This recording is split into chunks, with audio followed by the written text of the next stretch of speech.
copy Moonjoy. Hey everybody, welcome back to the Breaking Up with Burnout podcast. If you are listening, if you're my Moonjoy people that have been following the Artemis 2 mission to the moon, hello, welcome to the podcast. I'm so glad you're here. We talk about burnout over here, compassion fatigue, how to resolve it, what does it look like, how does it turn up, and today I am going to share kind of my story. I'm trying to share words around what the Artemis 2 mission has felt like for me and how it ties into really a solution or an anecdote for burnout and compassion fatigue, because it has brought so much joy in my life that I just have to talk about it. And I love to talk about the things that I'm excited about. I like to share it with other people. So I'm sharing it with my current audience, but I'm also welcoming my Moonjoy friends into this space as well, because I know it's brought us together.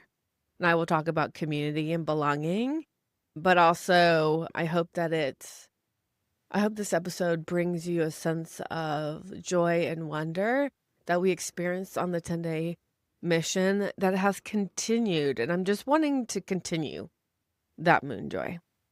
So welcome, and I'm so glad you're here. Let me introduce myself. If you have found me through the Artemis 2 mission, space exploration, and you don't know who I am, my name is Tiffany Leader. I'm a licensed clinical social worker and burnout coach. I created my business called See the Wonder. It was birthed out of my own burnout incident. And you can go back on the podcast and read my story, or listen, to my story and read my Substack articles about my burnout incident and how See the Wonder was birthed. And so I'm just so passionate about alleviating burnout and compassion fatigue in our world. And Artemis 2, I'm calling it the Artemis 2 effect, has been a huge influence in my own life in this season that I'm in, but also I know in other people's as well. Some fun facts about me is that my husband and I travel full time. It's looked a little bit different. We normally RV travel or van travel, which we are doing, but he got a new job. And so we're traveling with his work because all of my work is virtual. And I'm just so excited. I'm so excited about the traveling, talking about exploration and discovery, wonder in new places and spaces. It's just going to be really amazing. So again, I just want to continue to welcome you here, and let's dive in. I'm going to call it the Artemis 2 effect. I think I said this earlier, but this phrase keeps coming to my mind. I feel like this mission to the moon with NASA, space exploration, the crew, the science that's behind it, all of it, I feel is the Artemis 2 effect that our world needed, and our country, specifically the US, needed. We needed a moment to pause. If you've been around here for a while, I call it take a moment practices. And this was a lengthy take a moment. It was a 10-day take a moment practice where we tuned in to a journey of 4 crew members that went the furthest in space, but also did a lunar flyby and was able to observe the moon, the backside of the moon, in a whole new way, and got to see the sun eclipse the moon and come back and safely land in the Pacific Ocean. To try to sum up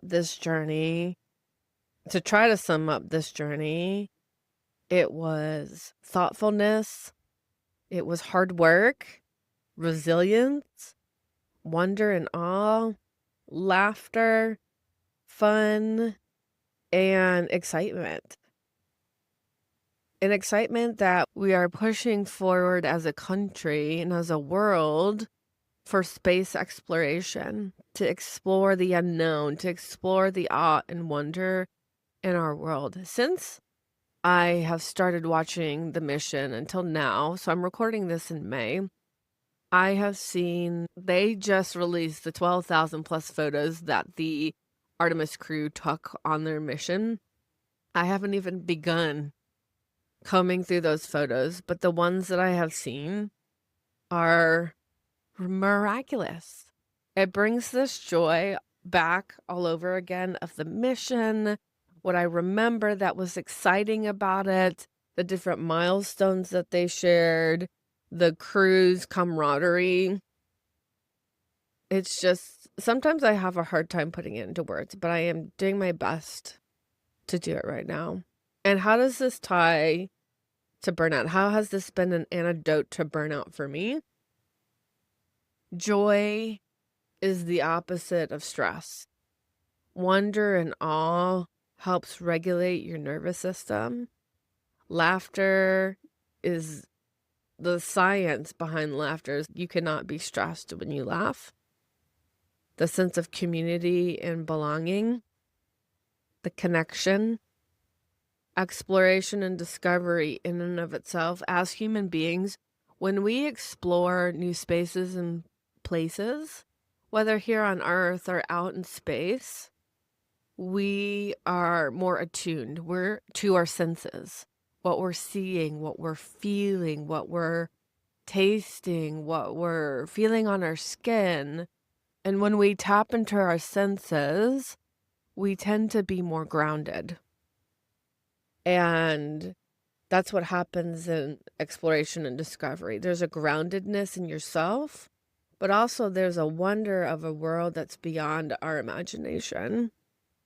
And that excitement, it can heighten our nervous system because we do get excited, but it's a different type of heighten than stress. It's almost like, so it's excited and anxiousness. Our brains and our bodies don't know the difference. It can react the same. So exploration and discovery sits in that place of excitement that could feel like anxiousness. So I have 4 categories that I just briefly touched on that I want to talk about that happened as the Artemis 2 effect. And the first, and all of this alleviates burnout. Yeah. Okay, the first one is community. The community, the camaraderie, the friends, the threads. I was mostly on Threads commenting. Actually, our See the Wonder Threads account turned into a space exploration Artemis 2 mission account because I was using that account to just post. I couldn't post actually on my individual one because it was broken. It's now better, or it's working now, but I used my See the Wonder one because there were so many people chatting, talking, connecting around the Artemis 2 mission. And what I found is a bunch of friends that love space exploration or people that were part of the Artemis 2. NASA got Threads during this whole process. They weren't on Threads. They were on Instagram and they were on other platforms, but they came over to Threads. And the European Space Agency, the Canadian Space Agency, different platforms like Calm and PBS and different places were starting to post about it. And we just created this community on Threads of excitement of what's going to happen today, who's tuning in today. One day I missed the wake up song, so I just posted, hey, I missed the wake up song. What was the wake up song for the crew?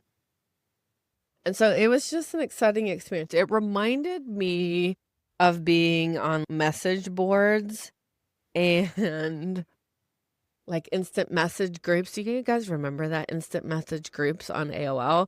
That's what it reminded me of, just this camaraderie and community around a like-minded topic. And all of it had to do with space exploration, which was amazing. And when we look at the research when it comes to building community and a sense of belonging, we are wired as humans for connection. And I think that's why part of the Artemis 2 effect is that we felt so connected to the crew.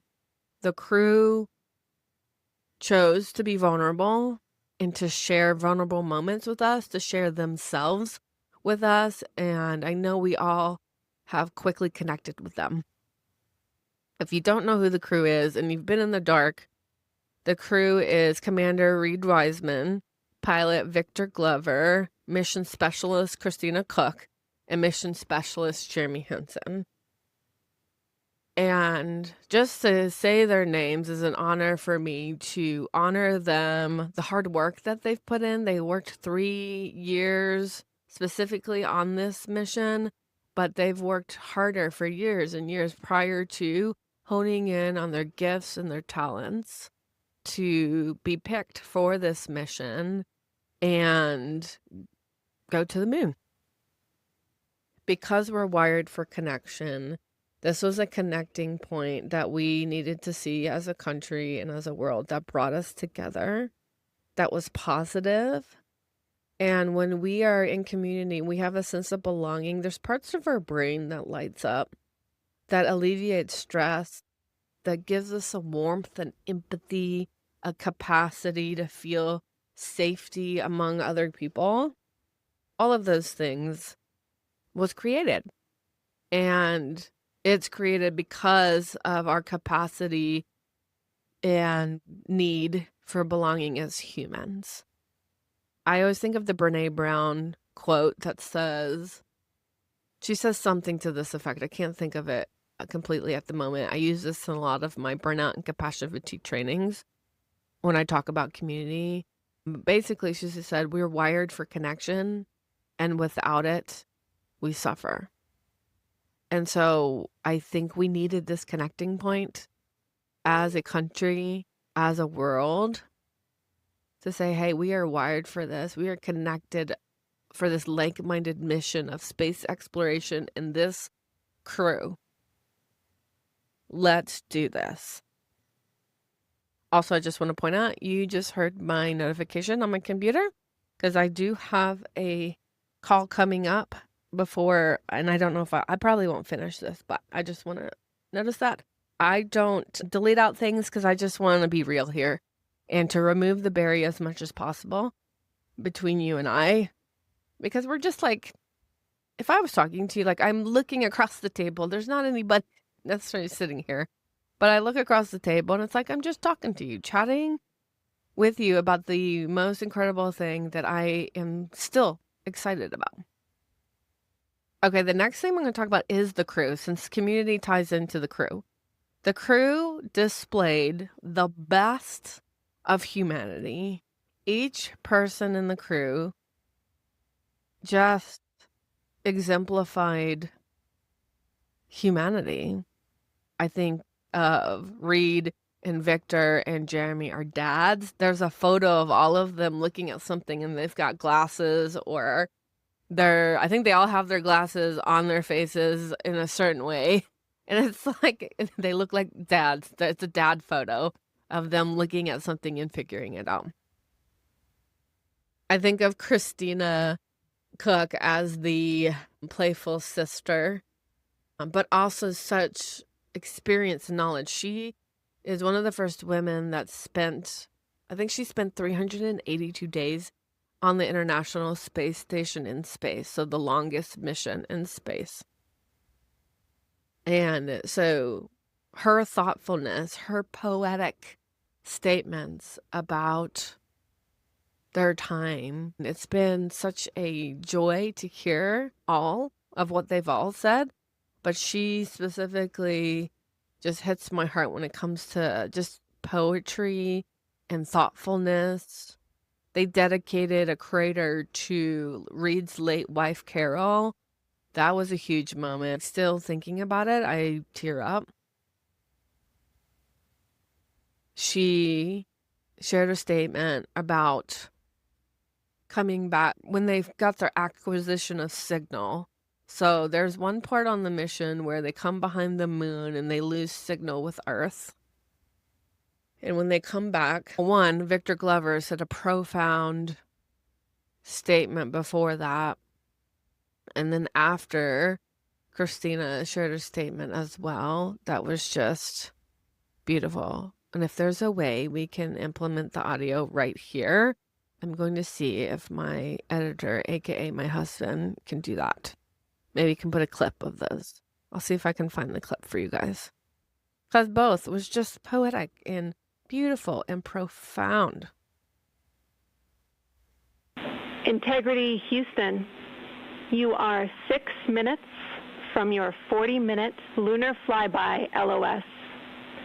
From all of us, it's a privilege to witness you carrying the fire past our farthest reach. Thank you. Godspeed. Thank you for that, Jenny. And thank you to all of you for allowing us the immense privilege to be on this journey together. It's quite amazing. And as we go on this journey, thinking about the NASA mission to explore the unknown in air and space, to innovate for the benefit of humanity, and to inspire the world through discovery. And as you've gone along on this journey with us, hopefully we're doing just those things. And as we get close to the nearest point to the moon and farthest point from Earth, as we continue to unlock the mysteries of the cosmos, I would like to remind you of one of the most important mysteries there on Earth, and that's love. Christ said in response to what was the greatest command, that it was to love God with all that you are. And he also, being a great teacher, said the second is equal to it, and that is to love your neighbor as yourself.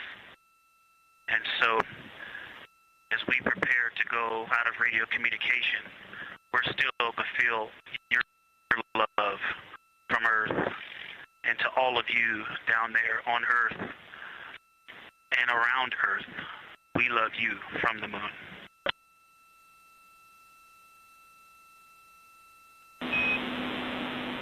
Houston copies. We'll see you on the other side. Integrity, we have you loud and clear. How many?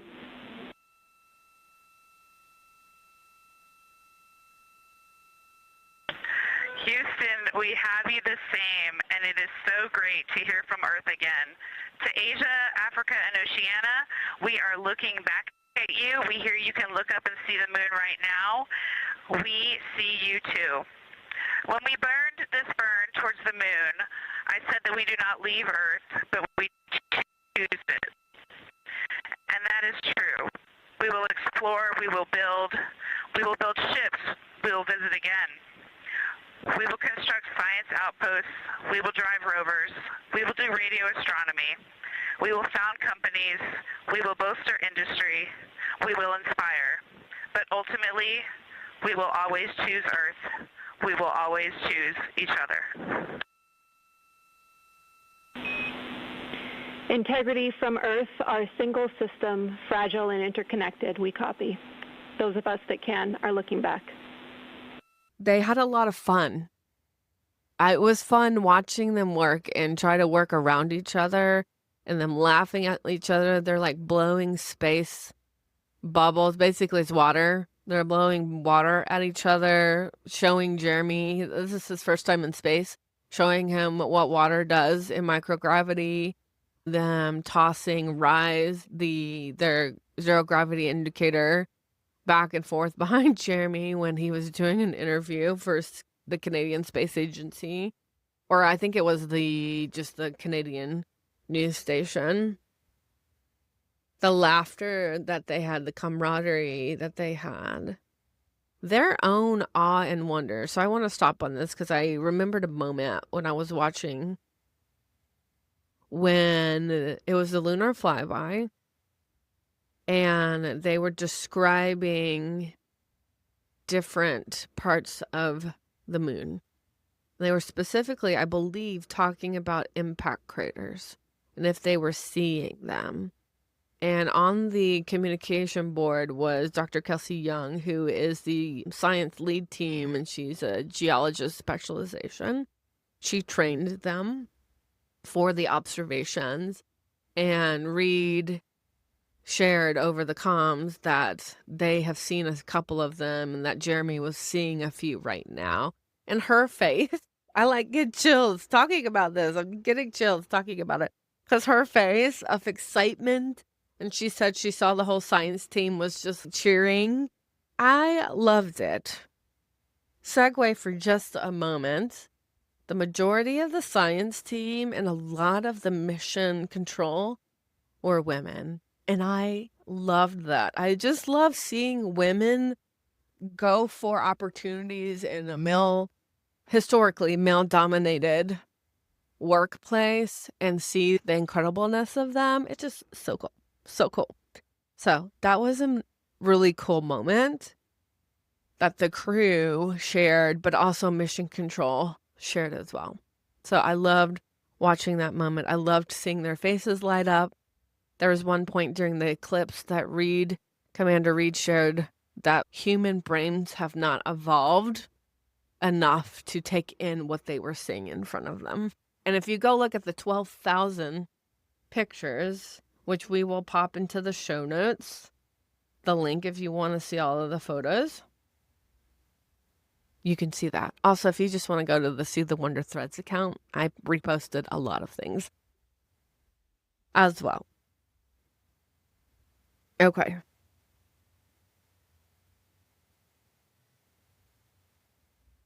The next thing I want to talk about is exploration and discovery. This translates not only with space exploration and discovery, but also in life. It inspires awe and wonder and expansion of curiosity beyond our current situation. So when it comes to the Artemis 2 mission, they explored space further than any human has. They also got to see the backside of the moon, about 18% of the backside of the moon that nobody has ever set their eyes on. How cool is that? Oh my gosh. It's so cool because the nerd in me is, oh my gosh, like the information, the texture, how the moon informs what's going on in our solar system and what has been going on in our solar system. NASA has said that the moon is a witness plate to how our solar system was formed and how it continues, because it has not ebbed and flowed like Earth when it comes to erosion, and it has changed shape because of water and weather and all kinds of stuff. The Earth has changed, but the moon has not. Yes, there has been like impact craters and moon dust has been moved and whatnot, but it still informs how the solar system was formed and how it's been going since its formation. So that's really cool in my mind. Okay, we're learning new things about our solar system. We're discovering new parts and pieces of the moon, which gives you a sense of wonder and awe. So going back to the lunar flyby, I was so excited for that day because I was like, oh, excuse me. I was like, okay, what are they going to see? What are they going to explore? What are they going to discover? What has never been seen before? And I wish I remembered the statistic, but Dr. Kelsey Young said that the human eye can see more in its observation than any photo or video because of the lens of our eye and the frame rate, if you want to say, of us processing information does way better than any telescope, camera, 4K video can do, because you're bringing in the human element and you're bringing in detail and design that a telescope doesn't have the brain, a 4K camera doesn't have the brain to articulate it. And part of her research, and actually there's some of their research studying that they did in Iceland and other places on the Earth to help inform the crew for the observations on the moon, was really cool to watch. It's on YouTube. Again, I will link it in show notes because it's just fascinating. It's fascinating. So this fascination, this awe and wonder brings excitement to your nervous system. It brings joy to your body. At least it has for me. And I know it has for the community at large that has revived space exploration discovery within them. that sense of joy, that sense of awe and wonder helps regenerate the body. When you experience something that makes you speechless, you start experiencing it with your body because the logical part of your brain cannot compute what you are witnessing, what you're looking at, and what you're experiencing. I think of our founding fathers, and I think of Lewis and Clark, and I think of all of those pioneers in different facets, in different spaces and places, in different fields and interests. And I think of Van Gogh and Michelangelo in the Renaissance and the art. I think of all these pioneers that wanted to explore and innovate something new and discover something new. We as humans, if you look in history, we as humans, and now we are called to explore, to look beyond, to see what we can find, to see what we can discover. That's just part of our DNA as people and as humans, which brings about fun and laughter and kind of these out-of-body experiences. That's what space exploration has been like for me. When you hear the astronauts on the feed when they were doing the lunar flyby, and just in general, they're like, it's hard to even put words to what they were experiencing. And I think about the sunsets, the mountainous ranges, the valleys, the rivers and lakes and streams, the ocean, places and spaces I've been on this earth that have caused me to be speechless. Like that feeling. There's so many feelings that can happen, but that collective feeling of discovery, and even it could be just for you. Maybe hundreds of people have seen what you are seeing, or thousands of people have seen what you're seeing, but for you to be in the time and space and place to observe, to take in with all of your senses, there's nothing like it, having your own experience. I think of the Grand Canyon, or most recently, but back in September, my husband and I took a trip and we went to Glacier National Park, which has been on my bucket list. But us driving the Going Over the Sun road, we drove it many times. And every time we drove it, we saw something new. Even though it was the same scenery, we saw something new. We saw different colors. We saw nuances. We saw animals that we didn't see at other times of the day. We saw just the hues of the color of the sun and the sky influence the water and the mountains that we were witnessing to and observing and just breathing in. And what inspiration you can get from that, what joy, what peace you can have from that, knowing that this is something bigger than us. And really, this ties into spirituality. Regardless of what you believe in, you start to have this out of your body spiritual experience because it's beyond yourself, what you're witnessing, what you're looking at, what you're seeing. And that's what the Artemis 2 crew was sharing. One of the press conferences that I remember where Reed and Victor are sharing about the spiritual experience, and when they got back on the Navy boat after the splashdown, Reed was sharing how I'm not somebody that necessarily follows a faith or is religious, but he was like, I wanted to talk to the chaplain and I just broke down because of what we just experienced. And then I loved what Victor said. I am a religious man, and I felt the exact same way. I felt the exact same way. So we have these moments in life where it doesn't have to be going to the moon. It can be a sunset in your backyard. It could be observing the moon and having a different perspective, Since the Artemis 2 mission, I have a different perspective every time I look at the moon. I'm looking for Crater Carol, and I'm looking for Crater Integrity that they named on the mission. But also, I'm looking at, can I see part of the Oriental Basin? Can I see these Ulm Crater? Can I see all these different features that I've learned about from the mission? We were created to experience joy and beauty and goodness on this earth.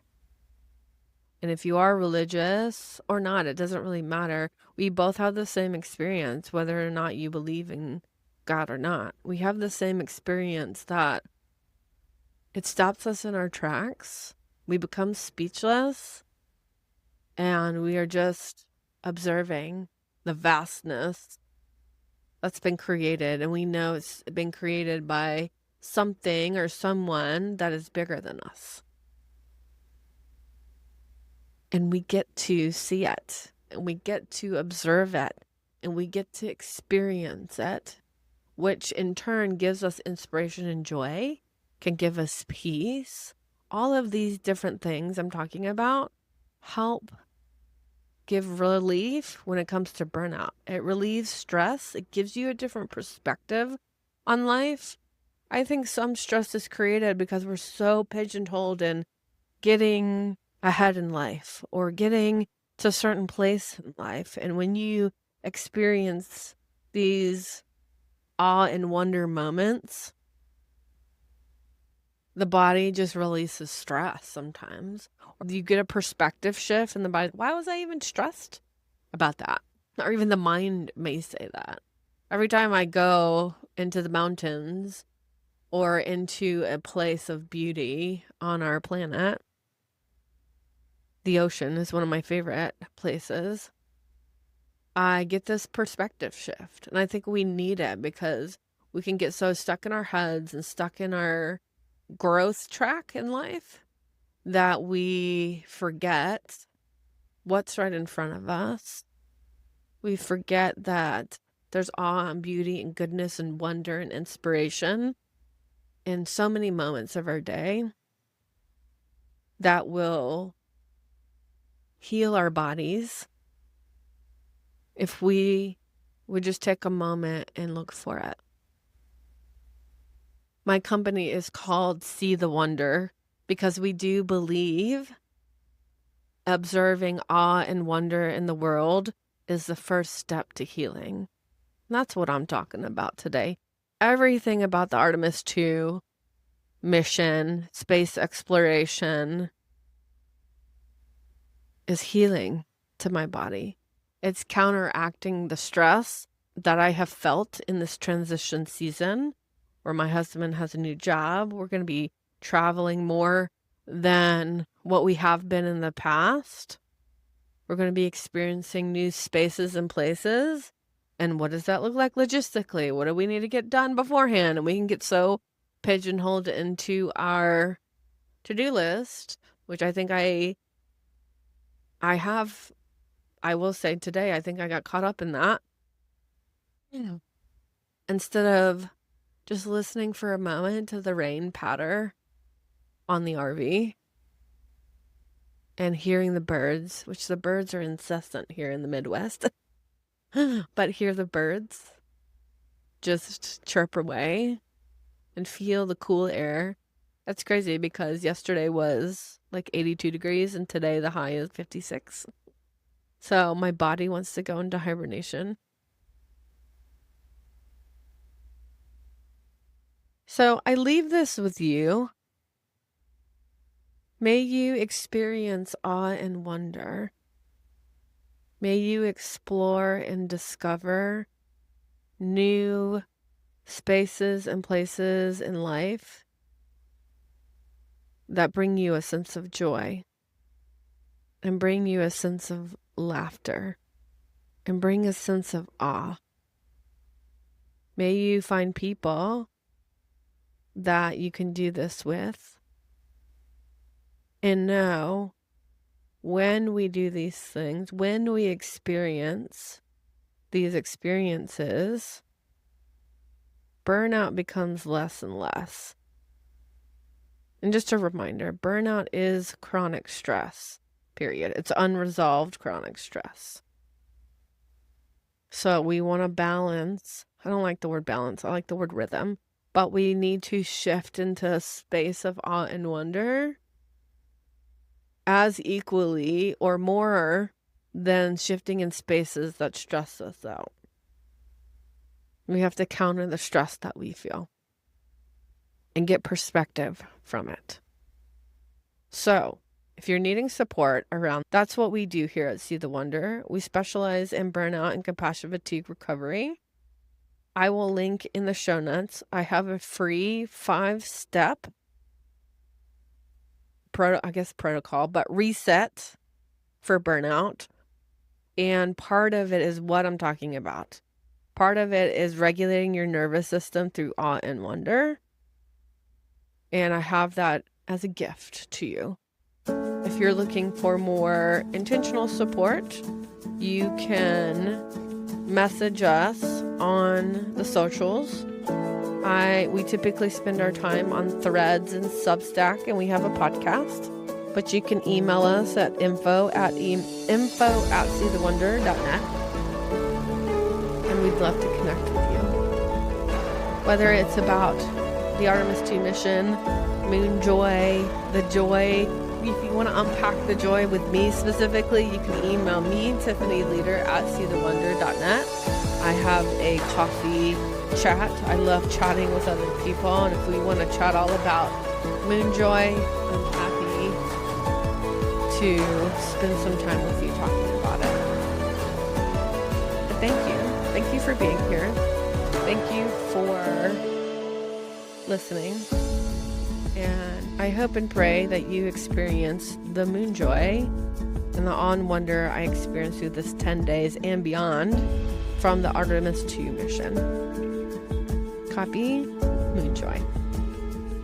See you guys next time.